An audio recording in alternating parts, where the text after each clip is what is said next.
আল্লাহ নবী বললেন সমস্ত মানুষ ধ্বংস হয়ে যাবে, সমস্ত মানুষ বরবাদ হয়ে যাবে, সমস্ত মানুষ নাস্তে নাবুদ হয়ে যাবে, কেবলমাত্র আলেমরা নাজাত পেয়ে যাবে। সুবহানাল্লাহ বলেন। সব মানুষ ধ্বংস হয়ে যাবে, সব মানুষ বরবাদ হয়ে যাবে, সব মানুষ নাস্তে নাবুদ হয়ে যাবে, নাজাত পাবে কারা? আলেম। নবীর হাদিসটা শুনে আপনাদের মনে কিন্তু একটা প্রশ্ন আসা স্বাভাবিক যে হুজুর আলেমরাই যদি শুধু নাজাত পায় তাহলে আপনারাই শুধু নাজাত পাবেন, আমরা সব শেষ। কি বাবা এরকম একটা প্রশ্ন আসে না? তাহলে আপনারাই শুধু নাজাত পাবেন, আমরা সব শেষ।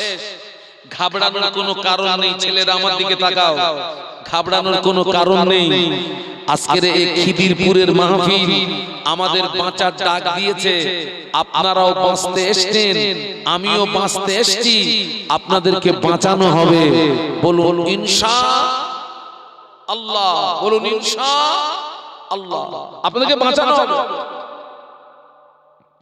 আপনাদেরকে বাঁচানো হবে। এই মাহফিল আমাদেরকে বাঁচার ডাক দিয়েছে। আপনিও বাঁচতে এসেছেন, আমিও বাঁচতে এসেছি, আপনাদেরকে বাঁচানো হবে। এ দেখেন আরবের একজন টপ র‍্যাঙ্কের কবি, যার নাম হযরত হাসান বিন সাবিত রাদিয়াল্লাহু আনহু, যিনি একজন টপ র‍্যাঙ্কের কবি ছিলেন। সারা বিশ্বে যিনি কবি হিসেবে খ্যাতি সম্পন্ন লাভ করেছিলেন, খ্যাতি লাভ করেছিলেন। তো হাসান বিন সাবিত রাদিয়াল্লাহু আনহু জীবনের শুরুতে ইসলামের বিরুদ্ধে, নবীর বিরুদ্ধে প্রচুর কবিতা লিখেছিলেন। কার বিরুদ্ধে? ইসলামের বিরুদ্ধে, নবীর বিরুদ্ধে প্রচুর কবিতা লিখেছিলেন। তিনি যখন ইসলাম গ্রহণ করলেন অটোমেটিক তলোয়ারটা ঘুরে গেল। এবারে নবীর পক্ষে, ইসলামের পক্ষে আর কাফেরদের বিরুদ্ধে কবিতা লিখতে শুরু করলেন। একটু সুবহানাল্লাহ বলেন না, একটু মহব্বতে বলেন। ওই যে আল্লাহর নবীর মাথা কাটতে গেছিলেন কে? হযরত ওমর রাদিয়াল্লাহু আনহু। উনি তখন হালাতে ঈমানদার না হালাতে কাফের? উনি হালাতে কাফের। নবীর মাথা কাটতে যে তলোয়ারটা নিয়ে গেছিলেন, নবীর কদমে লুটিয়ে পড়ে ইসলাম গ্রহণ করার পরে সেই তলোয়ারটা কাদের দিকে ঘুরেছিল? একটু সুবহানাল্লাহ বলবেন না? তো হাসান বিন সাবিত রাদিয়াল্লাহু আনহু জীবনের শুরুতে নবীর বিরুদ্ধে, ইসলামের বিরুদ্ধে প্রচুর কবিতা লিখেছিলেন।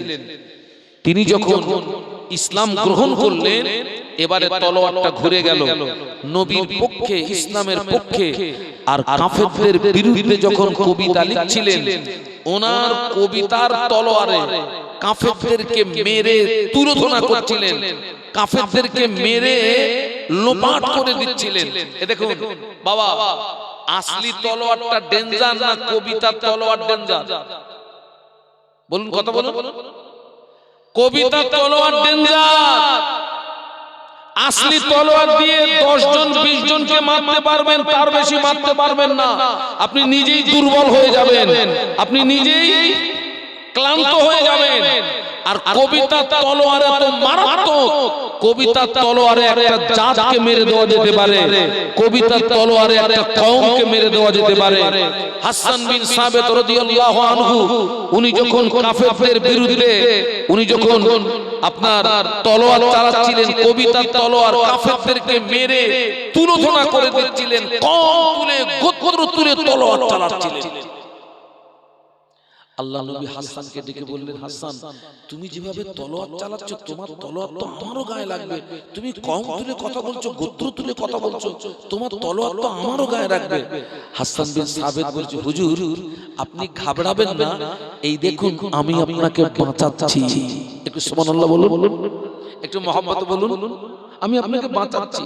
হাসান বিন সাবিত রাদিয়াল্লাহু আনহু বলেছিলেন, ইয়া রাসূলুল্লাহ, হাবিবাল্লাহ, আটার খামিনের ভিতরে একটি চুল যদি পড়ে যায়, ওই চুলটাকে যদি টেনে বার করে নেওয়া হয়, ওই চুলের গায়ে যেমন আটা লাগতে পারে না, ওই চুলের গায়ে যেমন আটা লাগা অসম্ভব, আমি কম তুলে তলোয়ার আমি কতরুতুনে তলোয়ার চালাচ্ছি ঠিকই ইয়া রাসূলুল্লাহ হাবিবাল্লাহ আমি আপনাকে ওই রকমই চুলের মতো টেনে বার করে নেব আমার তলোয়ারের আঁচ আপনার গায়ে লাগবে না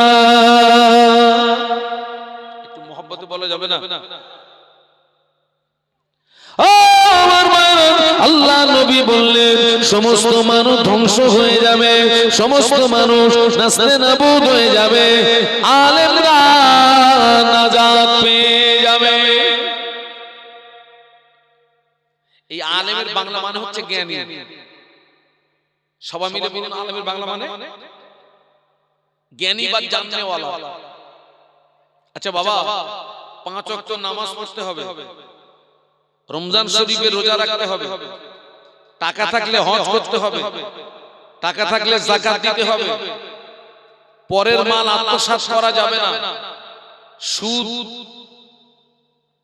সুদ গ্রহণ করা যাবে না মদ পান করা যাবে না জেনা ব্যভিচারী করা যাবে না পরের মাল আত্মসাৎ করা যাবে না পরের মাল আত্মসাৎ করা যাবে না পরের কাছ থেকে জুলুম করে অত্যাচার করে অর্থ নেওয়া যাবে না এই জাতীয় জ্ঞানগুলো আপনারা যারা আমার সামনে বসে আছেন আপনাদের প্রত্যেকের আছে না নেই আছে না তাহলে আপনাদের যদি থেকে থাকে আপনারাও কি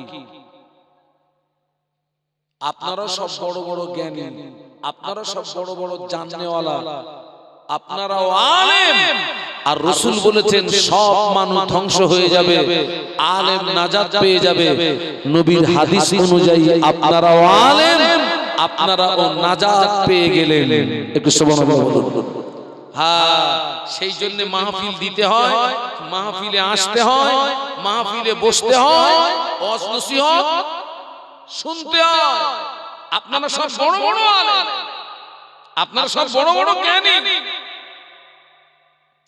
কিন্তু আল্লাহর নবী এক ধাপ এগিয়ে গিয়ে বলছেন আলেম নাজাত পাবে না একটু আগে কি বলেছেন আলেম নাজাত আল্লাহ নবী বললেন আল্লাহ আলিমুনা ওয়ালা আলিমুনা কুল্লুকুম গালিকুনা ইল্লাল আমিলুন আল্লাহ নবী বললেন সমস্ত আলেম ধ্বংস হয়ে যাবে সমস্ত আলেম বরবাদ হয়ে যাবে সমস্ত আলেম নাস্তেনাবুদ হয়ে যাবে কেবলমাত্র আমলকারীরাই নাজাত পেয়ে যাবে সুবহানাল্লাহ বলে জানার নাম আলেম না মানার নাম কি আলেম আমরা অধিকাংশ নারী পুরুষ জেনে ভূত জ্ঞান আছে কিন্তু আমল নেই জ্ঞান আছে কিন্তু কি নেই আমল নেই তুমি যত বড় জ্ঞানী হও তুমি ধ্বংস ধ্বংস ধ্বংস তুমি বরবাদ বরবাদ বরবাদ কেউ তোমাকে বাঁচাতে পারবে না জ্ঞান আছে আমল নেই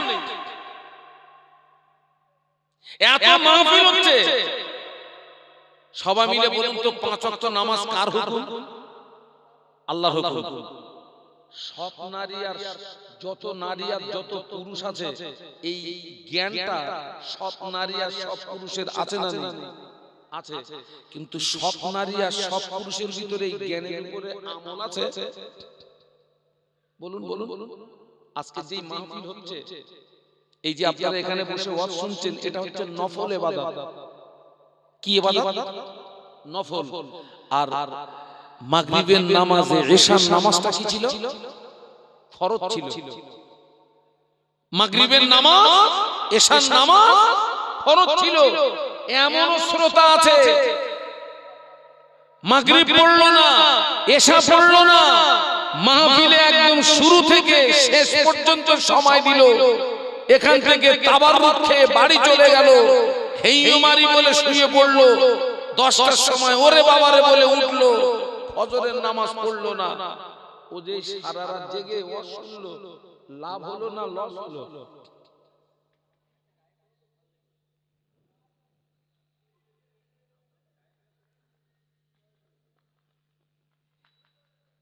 এই জ্ঞানটা, এই বুদ্ধিটা, এই মন মানসিকতাটা কবে আসবে? এই যে মাহফিল হচ্ছে, এই আশেপাশে যত বাড়ি, আমার ধারণার কথা বলছি, আমি রাস্তার ছবি দেখেছি, তাতে মনে হচ্ছে আশেপাশে সব বাড়ির দুই একজন করে মেয়ে মানুষ নাকি এসছে, কুটুম টুটুম এসছে নাকি এসছে। আর স্বাভাবিকভাবে বাড়িতে কুটুম আসলে একটু মেহমানদারি করতে হবে তো বাবা। যদি ওদের মেহমানদারি না করেন, ওইখান থেকে বাড়ি গিয়ে বলবেন ওটা একটা মানুষের বাচ্চা, হ্যাঁ তোদের বাড়ি গেলাম তো একটু মেহমানদারি, কিচ্ছু চাও দিলিনি, কিচ্ছু দিলিনি। এখন বাড়ি মেহমান আসলে মেহমানদারি করতে হবে। আমার অনেক মায়েরা সব রান্না বান্না করে সব আত্মীয় স্বজন সব খাওয়াচ্ছে, খাওয়াও। বাড়ি মেহমান আসলে মেহমানদারি করতে হবে।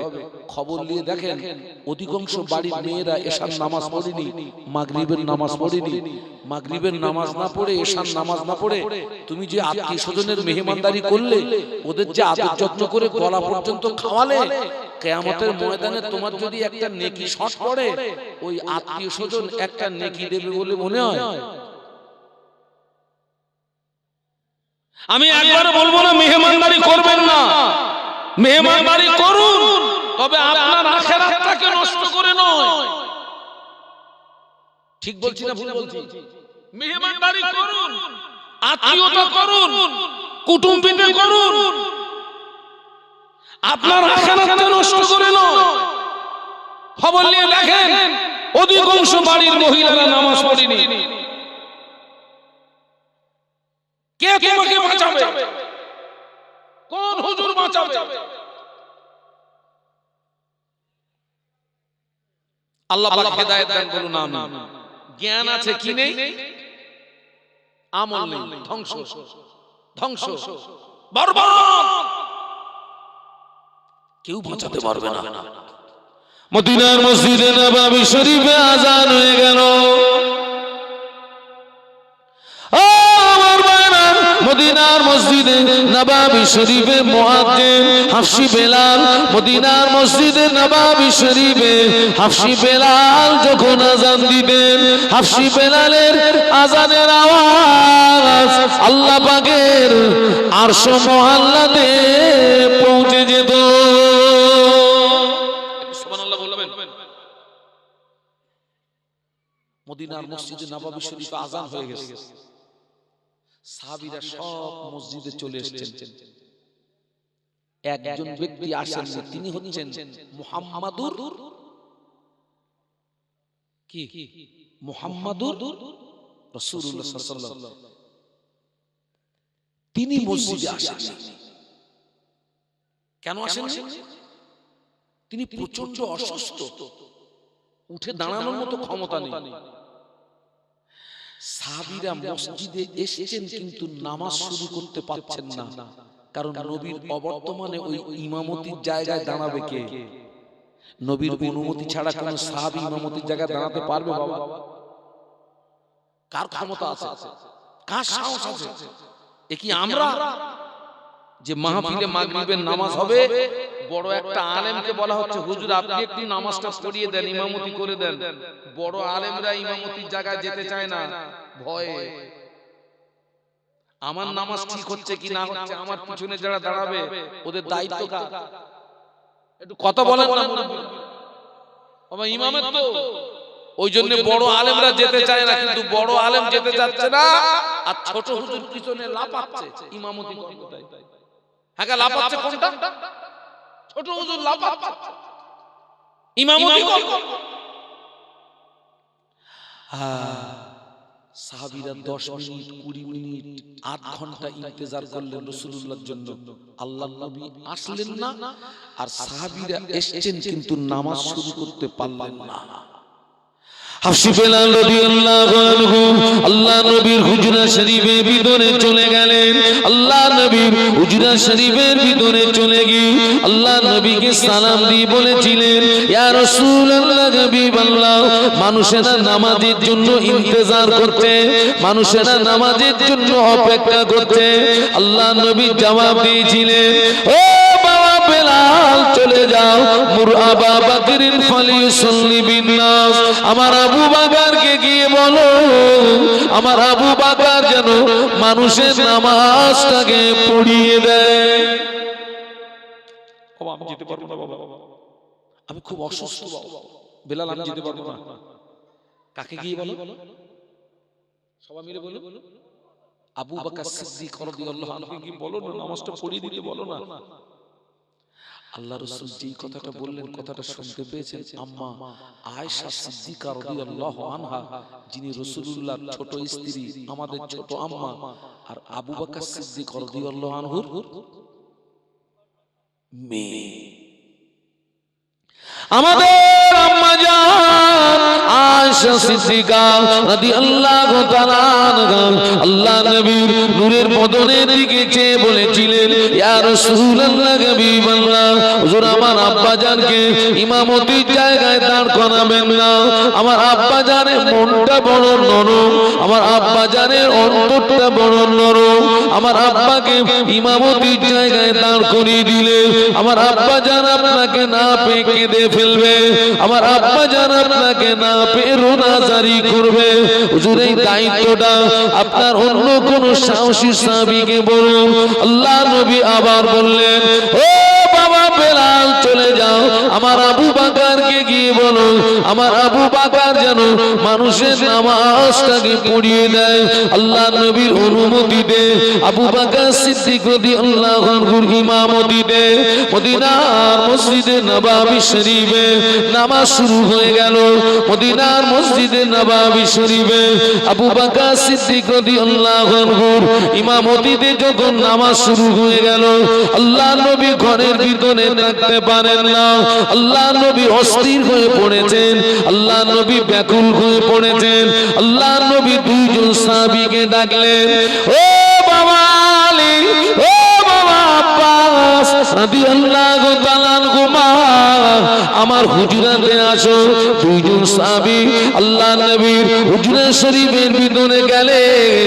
আল্লাহ নবী দুই সাহাবীর কাঁধের উপরে ভর করে আল্লাহ নবী মসজিদে আসছিলেন।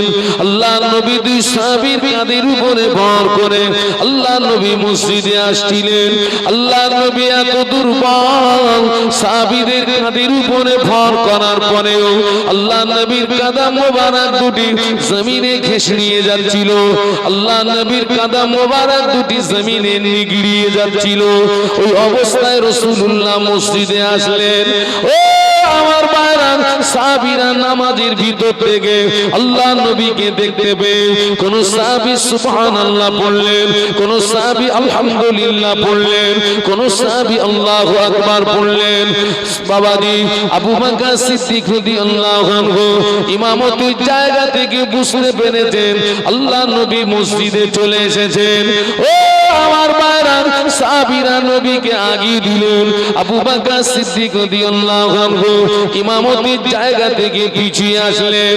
ও আমার ভাইরা, আল্লাহ নবী অসুস্থ শরীরে শুধু নামাজ পড়েন না, আল্লাহ নবী মদিনার মসজিদে নববী শরীফে সাহাবীদেরকে নিয়ে বসে বসে বসে বসে নামাজের ইমামতি করেছিলেন। একটু জোরে বলা যাবে আর একটু আওয়াজ দিয়ে বলা যাবে? আজকে আমরা কি করছি বলুন তো? আমরা কি করছি? আমাকে যেন ভুল বুঝবেন না। আমি আপনাদের দুশমন না, বরং আমি আপনাদের বন্ধু। আমরা কি করছি? 10 বছর শুনেছে, 15 বছর শুনেছে, 10 বছর শোনার পরে 15 বছর শোনার পরেও সারা বছরে দুদিনের বেশি নামাজ পড়ে না। আছে না নেই? অনেক মহিলারা আছে বাবা, জওয়ান যুবক পুরুষদের ভিতরে 10 বছর শুনেছে, 15 বছর বছরে যে সারা বছরে দুদিনের বেশি নামাজ পড়ে না, শুধু দুটো ঈদের নামাজ পড়ে, বাকি নামাজ পড়ে না। মেয়েদের ঈদের নামাজ নাই, মেয়েদের জুমার নামাজ নাই। সমাজে অনেক মহিলা আছে সারা বছরের ভিতরে আল্লাহর জমিনে একটা সেজদা দেয় না। আছে না? ভুরি ভুরি ভুরি ভুরি ভুরি ভুরি ভুরি। কে তোমাকে বাঁচাবে বলো তো? কে তোমাকে বাঁচাবে? জ্ঞান আছে, আমল নেই। জ্ঞান আছে, আমল নেই। মাহফিল হচ্ছে, মাহফিল হচ্ছে, মাহফিল হচ্ছে। এখনো তো 26 সাল পড়িনি রে বাবা, আমি তো ছোট হুজুর। এখন থেকে 28 সালের লাইন দিচ্ছে আমাদের। 28 সাল হুজুর, 28 সালে এই যে একটা ফাঁকা আছে হুজুর। আমি বলি বাবা, আমি এখনো অত বড় হুজুর হইনি বাবা। আল্লাহ হায়াত রাখলে ওই একেবারে কাছাকাছি কি খবর নিস। আমি এখন অত বড় হুজুর হইনি।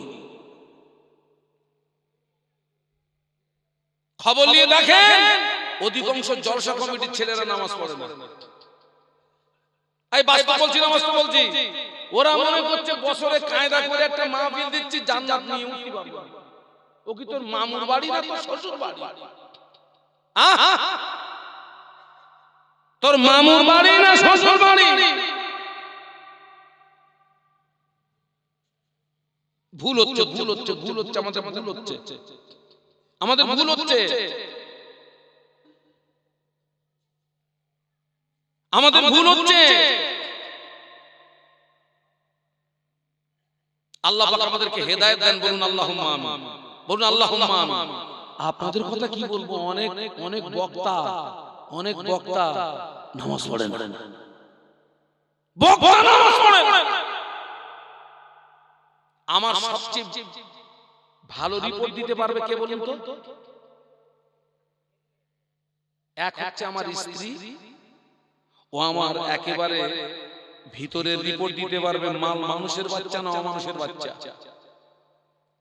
আর একজন রিপোর্ট দিতে পারবে কে বলুন তো?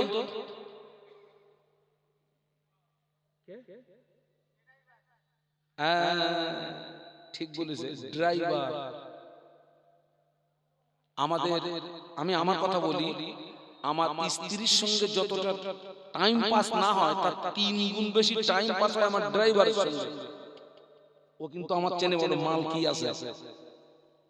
ড্রাইভার বলছে হুজুর, আমাদের হুজুর মাগরিব পড়িনি, এশা পড়িনি, ওয়াজ করতেছে। আমি তুই একটা কাজ করতে পারিস?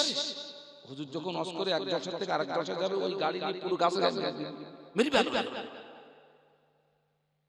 ওরে মেরি ভালো, ইচ্ছা করে অ্যাক্সিডেন্ট করবে, তোর দিকটা যেন না লাগে, ওর দিকটা মেরে ফেলে দেও।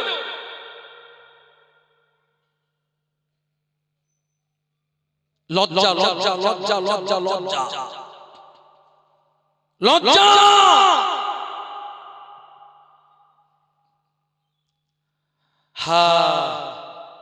আজকে তো রাসূলুল্লাহ অসুস্থ শরীরে বসে বসে সাহাবীদেরকে নিয়ে নামাজের ইমামতি করলেন। ওই অসুস্থতার পিরিয়ডে এমন দিন চলে গেছে টোটালে রাসূলুল্লাহ আসেননি। আবু বকর সিদ্দিক রাদিয়াল্লাহু আনহুর ইমামতিতে নামাজ হচ্ছে। মদিনার মসজিদ আর বিশ্বনবীর হুজরা শরীফ তথা ঘর একেবারে তো পাশাপাশি। আবু বকর সিদ্দিক রাদিয়াল্লাহু আনহু ইমামতিতে যেই নামাজ শুরু হলো, আল্লাহর নবী আম্মা আয়েশাকে বললেন, আয়েশা আমার মাথাটাকে একটু উঁচু করে ধরো না। আল্লাহর নবী এত অসুস্থ, মাথা উঁচু করার ক্ষমতা নেই। আয়েশা আমার মাথাটাকে একটু উঁচু করে ধরো না। আম্মা আয়েশা সিদ্দিকা রাদিয়াল্লাহু আনহা আল্লাহর নবীর মাথা মোবারকটাকে উঁচু করে ধরলেন। ঘরের পর্দাটাকে সরিয়ে দেওয়া হলো। যখন ঘরের পর্দা সরিয়ে দেওয়া হলো, তখন মসজিদ আর বিশ্বনবীর হুজরা দুটো কি হয়ে গেছে? বলুন বলুন, ওপেন হয়ে গেছে। যে বড় হুজুর পীর কেবলা রহমাতুল্লাহ আলাইহি আমার মুজাদ্দিদে জামান আপনার হজ পাকে গেলেন 1330 সালে। ওই 1330 সালে মুজাদ্দিদুজ জামানের হজের সঙ্গী ছিলেন বসিরহাটের আল্লামা রুহুল আমিন রাহমাতুল্লাহ আলাইহি। সঙ্গী ছিলেন কাইয়ুমুজ্জামান বড় হুজুর পীর কেবলা রাহমাতুল্লাহ আলাইহি। স্বয়ং সৌদি বাদশা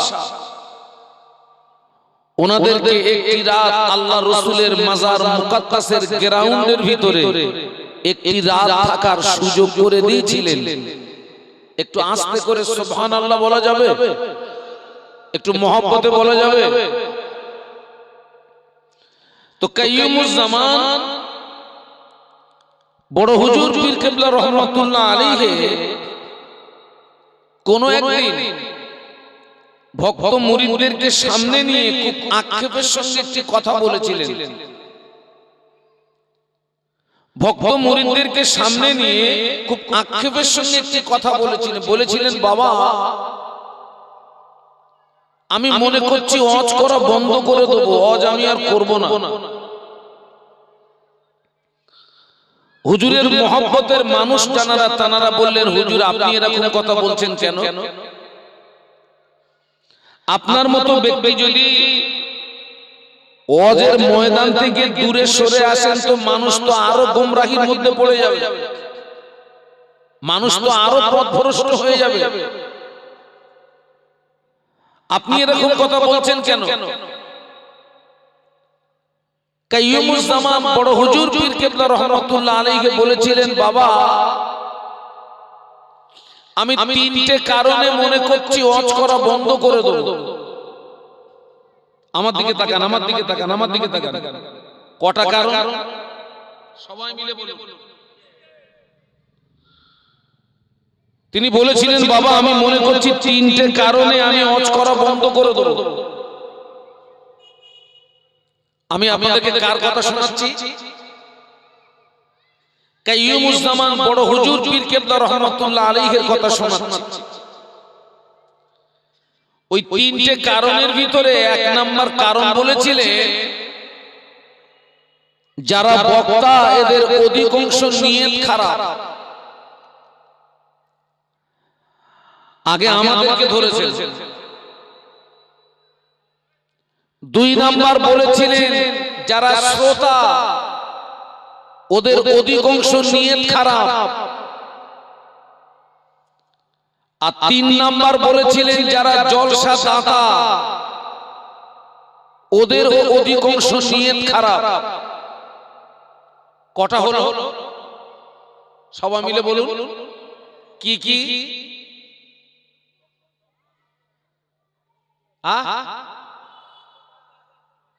বক্তা, শ্রোতা।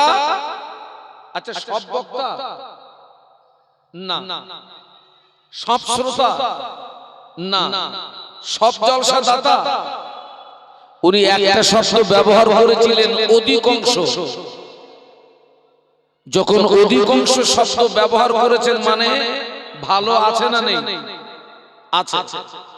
উনি বলেছিলেন অধিকাংশ বক্তার নিয়ত খারাপ, অধিকাংশ শ্রোতাদের নিয়ত খারাপ, আর অধিকাংশ জলসা দাতাদের নিয়ত খারাপ। বাবা এই বক্তা, শ্রোতা আর কমিটি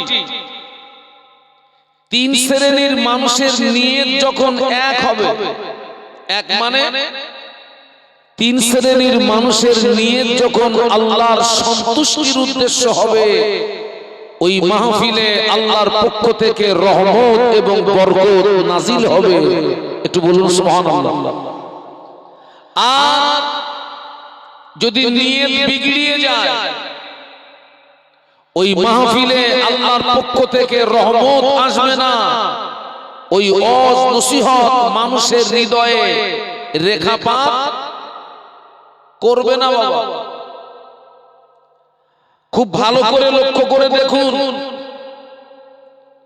কাইয়ুমুজ্জামান বড় হুজুর পীর কেবলা রাহমাতুল্লাহ আলাইহির কথা বর্তমান যুগ সন্ধিক্ষণে কাঁটায় কাঁটায় মিলে যাচ্ছে।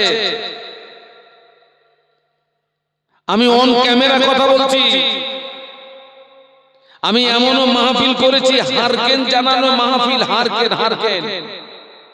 এইরকম বক্তাদের বসার জায়গার পাশে বাঁশ গাছের ঝাড়, আর ওই বাঁশ গাছের কুঞ্চির গায়ে হারকেন টাঙানো। ওই হারকেন জানানো মাহফিলের একটা গুরুত্ব আলাদা ছিল না? ছিল না? বলুন, কথা বলুন। আর আগে বাড়িতে মাহফিল হলে, ধনী লোকের বাড়ি মাহফিল হলে কি লাইট, হ্যাঁচাক লাইট। হারকেন জানানো মাহফিল আর হ্যাঁচাক লাইটের মাহফিলের গুরুত্ব আলাদা ছিল। আর এখন মাহফিল দিলে 13 কিলোমিটার মাইক, 12 কিলোমিটার লাইট, কিন্তু সেই ফল পাওয়া যাচ্ছে? ঠাস ঠাস করে কথা বলবো, ফল পাওয়া যাচ্ছে? এত মাহফিল হচ্ছে, এত মাহফিল, কাজটা কতটা হচ্ছে বলুন তো? আমাদের ভিতরে পরিবর্তন কতটা? এই যে কাইয়ুমুজ্জামান বললেন অধিকাংশ বক্তার নিয়ত খারাপ। এইখান থেকে কদিন আগে একটা জায়গাতে মাহফিল গেলাম, বলছে হুজুর ওরা আমাকে দাওয়াত করেছে। এখন আমার একটা স্বভাব হচ্ছে আমি অ্যাডভান্স নিই না। কি নেই না বাবা? আর এখন যারা দাওয়াত করছে তাদের মনে কিছু কিছু জলসা কমিটির মনে এরকম একটা ভয় আছে যে হুজুর যদি অ্যাডভান্স না নেন, মনে হয় আমাদের দাওয়াত উনি গ্রহণ করলেন না, আসবে না। এখন তারা খুব একটা ভয়ের ভিতরে ছিল যে আমি যাব কি না। বারবার ফোন করে, বারবার ফোন করে। বাবা আমাকে এত ফোন করতে হবে না, এত ফোন করলে আমি তো রেগে যাব, এত ফোন করলে আমি কিন্তু রেগে যাব। আমি তাদেরকে বললাম আল্লাহর উপরে ভরসা রাখুন, আল্লাহর উপরে ভরসা রাখুন। আল্লাহ আমাকে হায়াতে রাখলে, সুস্থ থাকলে আমি ঠিক সময়ে পৌঁছে যাব ইনশাআল্লাহ। তো সেখানে গেলাম, ওয়াজ নসিহত করার পরে আমি তাদেরকে জিজ্ঞাসা করলাম, ভাই আপনারা এই যে আমার প্রতি বিশ্বাস হারিয়ে ফেললেন কেন? তো বলছে হুজুর গত বছর একটা হুজুরকে দাওয়াত করেছিলাম। আমি যে জায়গার কথা বলছি হাসনাবাদ নদীর ওই পারে। তো বলছে সেই হুজুরটা ব্রিজের উপরে দাঁড়িয়ে বলছে টোটাল টাকা মারবি, তারপর এখান থেকে গাড়ি তোদের মাহফিল পর্যন্ত যাও। তো বলছে হুজুর আমরা টাকা মারতে তারপরে উনি এসেছেন, ওই জন্য ভয় করছিলাম আপনি আসবেন কিনা, যেহেতু আপনি তো কোনো টাকা নেন না। এই যে বক্তাদের নিয়ত খারাপ হয়ে গেছে। তবে সব বক্তা না, সব বক্তা না। আর শ্রোতাদের নিয়ত খারাপ কি? একদল শ্রোতা আছে তাদের টার্গেট থাকে অমুক জায়গাতে 4টে হুজুর আসছে, অমুক হুজুরের রস শুনবো, পালাবো। ঠিক না বেটি? আছে। এই যে শ্রোতাদের নিয়ত খারাপ হয়ে গেছে। জলসা দাতাদের নিয়ত খারাপ কোথায়? আপনাদের আব্বা আম্মার দোয়া আল্লাহ তো প্রত্যেক রাতে একটা একটা জায়গায় নিয়ে যায়। এই কিছুদিন আগে একটা মাহফিলে গেলাম, আপনার কমিটির ছেলেদের ভিতরে দুটো দল হয়ে গেছে। কমিটির ছেলেদের ভিতরে এক দল বলছে আমরা আপনার মাহফিলের লাইট জ্বালাবো হুপ মেরে, আর এক দল বলছে না হুপ মেরে যদি মাহফিল চালাই সওয়াব হবে না। ঠিক বলছে না ভুল বলছে? ওরা বলছে না, একদল বলছে হুপ মেরে চালাবো। আহারে রাস্তায় গাড়ি আটকিয়ে গাড়িওয়ালাদের কাছ থেকে জবরদস্তি করে তাদের কাছ থেকে টাকা নিচ্ছে মাহফিলের জন্য। এগুলো ঠিক না ভুল? বলুন বলুন বলুন, সবাই মিলে বলুন ভুল। কারোর কাছ থেকে জোর জবরদস্তি করে অর্থ নেওয়া যাবে না। আমি যদি রাস্তায় গাড়ি আটকিয়ে আমি যদি জুলুম করে অর্থ নেই, নিয়ে যদি মাহফিল দিই, তাহলে আমাদের মাহফিল আর আমার অমুসলিম ভাইদের কিছু অনুষ্ঠান থাকে, দুটো অনুষ্ঠানের ভিতরে পার্থক্য থাকলো কোথায়? পার্থক্যটা কোথায় থাকলো? এই যে নিয়ত খারাপ হয়ে গেছে, নিয়ত মাহফিল হচ্ছে কিন্তু কাজ হচ্ছে না। বাবা মাহফিল দিলে হবে না, মাহফিলে আসতে হবে। আসলে হবে না, মাহফিলে বসতে হবে। বসলে হবে না, ওয়াজ নসিহত শুনতে হবে। ওয়াজ নসিহত শুনলে হবে না, ওটাকে আমলে আনতে হবে। সবাই মিলে বলুন তো কি করতে হবে? সবাই মিলে বলুন, আমলে আনতে হবে। আচ্ছা আপনারা বলুন, এত ওয়াজ মাহফিল হওয়ার পরেও এই আমলের জায়গাটা আমরা এগিয়ে না পিছিয়ে? আমলের জায়গা অনেক যোজনা পিছিয়ে, শুধু পিছিয়ে নয়, অনেক যোজনা পিছিয়ে। মাহফিল দিলে হবে না, মাহফিলে আসতে হবে। আপনি একটা একটা করে মিলিয়ে নেন। এই মাহফিল উপলক্ষে যারা বাড়ি থেকে বেরিয়েছে সবাই কি মাহফিল পর্যন্ত এসেছে? আপনারা এখানে যত মানুষ বসে আছেন, এর ডবল মানুষ রাস্তায় বাজারে আছে না? তাহলে এক নাম্বার ফেল। মাহফিল দিলে হবে না, মাহফিলে আসতে হবে। সবাই মাহফিলে আসেনি, আসলে হবে না, বসতে হবে। সবাই আসে কিন্তু সবাই বসে, দু নাম্বার ফেল। বসলে হবে না, ওয়াজ নসিহত শুনতে হবে। এই যারা মাহফিলে বসে সবাই ওয়াজ শোনে, কথা বলুন, কথা বলুন। হুজুর ওয়াজ করছে, ও বাদাম খেয়েই যাচ্ছে। হুজুর ওয়াজ করছে, ও বাদাম খেয়েই যাচ্ছে। তিন নাম্বার ফেল। আর শুনলে হবে না, আমল করতে হবে।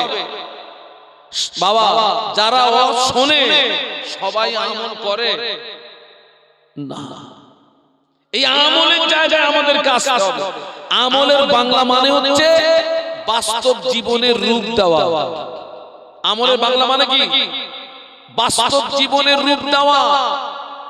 যতদিন পর্যন্ত আপনি ওয়াজ নসিহত শুনে আমলে না আনতে পারবেন, বিশ্বাস করুন ততদিন ওই ওয়াজ নসিহত আপনার জীবনের কোনো উপকারে আসবে বাবা, কোনো উপকারে আসবে না। আমি শাহনুর আলম নই। আপনারা যদি কাবা শরীফের ইমামকে দাওয়াত করেন, কাবা শরীফের ইমামের ওয়াজ শুনলেন, আমল করলেন না, আপনার জীবনে কোনো উপকার আসবে? আমি শাহনুর আলম নই, কাবার ইমাম নয়। আপনাদের মসজিদের ইমাম যিনি জুমার দিনে 10 মিনিট 20 মিনিট আধা ঘন্টার একটা বক্তব্য রাখে না, কেউ যদি ওই ইমামের বক্তব্য মেনে নিয়ে আমলে আনতে পারে, তার জীবন পরিবর্তন হওয়ার জন্য যথেষ্ট। একটু বলুন সুবহানাল্লাহ। তো আজকের এই মাহফিলে আমরা যারা এসেছি, আগে আপনি আপনার নিয়তটাকে ঠিক করে নেন। আপনি কোন নিয়তে বসছেন এখানে? আলেমদের চেহারা দেখবেন, কোন হুজুর ফেপেছে না শুকিয়েছে, কোন হুজুর কালো, কোন হুজুর পরিষ্কার, কোন হুজুরের আওয়াজ ভালো, টোন ভালো না, এসব দেখবেন না। আপনি কে বলছে ওটা দেখার দরকার নেই, কি বলছে ওটা শুনুন, আর ওটাকে মেনে নিয়ে কি করুন? আমল করুন। আপনার জীবন পরিবর্তন হতে বাধ্য, পরিবর্তন হতে বাধ্য। আল্লাহ আমাদেরকে হেদায়েত দেন। বলুন আল্লাহুম্মা, বলুন আল্লাহুম্মা। আল্লাহ রাসূল কি বলছে দেখুন, আল্লাহ রাসূল সাল্লাল্লাহু আলাইহি ওয়াসাল্লাম কি বলছে দেখুন। قال النبي صلى الله عليه وسلم الناس كلهم هالكون إلا العالمون والعالمون كلهم هالكون إلا العاملون والعاملون كلهم هالكون إلا المخلصون. একটু সবাই মিলে বলি না আল্লাহু আকবার। 3:30 আওয়াজ দিলেন তো। আমি তো 3:30 হুজুর না, এতগুলো মানুষ। আপনাদের এই খিদিরপুর এলাকায় বল খেলা হয়, তাও কথা বলে না হয়, আপনারা জানতেন?